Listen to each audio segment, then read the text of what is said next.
These lines of ancient Sanskrit from the Vishnu Purana establish the foundational operating system of the ancient Hindu universe, a strict transactional contract. Survival depends entirely on this. Human kings perform sacred sacrifices, and the gods release the rain required for the harvest. This delicate balance shatters with King Vena. He inherits a wicked, corrupt bloodline and carries that malice straight to the throne. Almost immediately, he outlaws all religious sacrifices. He declares the gods irrelevant and demands that his citizens offer all worship exclusively to him. In this mythological framework, a narcissistic ruler represents a threat to the entire ecosystem. By cutting off the gods, Vena effectively breaks the supply chain of the universe. The planet reacts to this broken contract with immediate, catastrophic hostility. Disgusted by the lack of a righteous leader, the earth weaponizes herself. She pulls all plants, herbs, and seeds back beneath the surface, locking them away from the surface. This creates a brutal famine. With no new growth, millions begin to starve, pushing humanity to the edge. The natural world responds to the broken political order with lethal force, actively purging the dysfunction to protect the cosmic balance.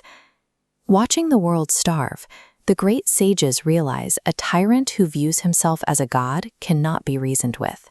He must be physically excised.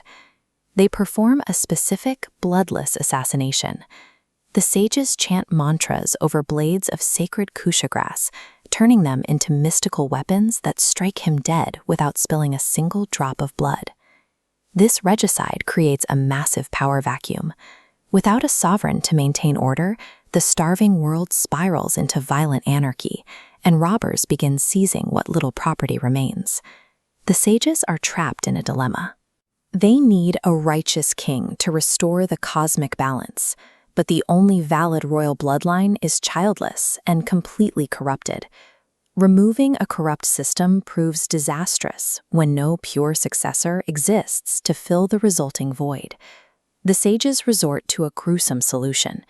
They decide to physically churn Vena's corpse to manually extract a pure air. They begin by aggressively rubbing the dead king's right thigh. A dark, dwarfish entity emerges from the friction, acting as a magical sponge that absorbs the accumulated sins of Vena's lineage. With the ancestral corruption siphoned away, the sages churn the now purified right arm of the corpse to conjure a new savior. From that ritual comes King Prithu. He emerges fully armed and bearing the divine mark of Lord Vishnu, the chakra and the conch, granting him an absolute cosmic mandate. Prithu is a weaponized sovereign, manufactured by the sages specifically to restore a broken world. Even with a perfect king, the crisis continues. The people are still starving because the earth refuses to release the resources she hoards. Prithu takes aggressive action. He takes up his divine bow and physically hunts the planet itself to force her cooperation. Terrified by his relentless pursuit, the earth transforms into a cosmic cow and flees across the heavenly spheres. Prithu corners her at the edge of the universe, threatening ultimate destruction if she does not yield her bounty to humanity. Prithu redefines the mythological concept of kingship. Sovereignty manifests as the aggressive struggle against nature to secure human survival. The cornered earth cow finally surrenders, but she sets a vital condition for the survival of the species. She demands humans work for their sustenance. The chaotic wilderness must be forcibly leveled. Prithu begins a massive engineering project, shattering mountain ranges to create flat plains, making organized agriculture possible for the first time.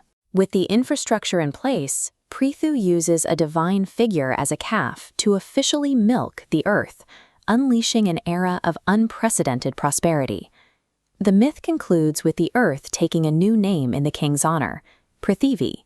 It is a permanent reminder that human civilization only exists because humanity learned to violently tame a hostile world.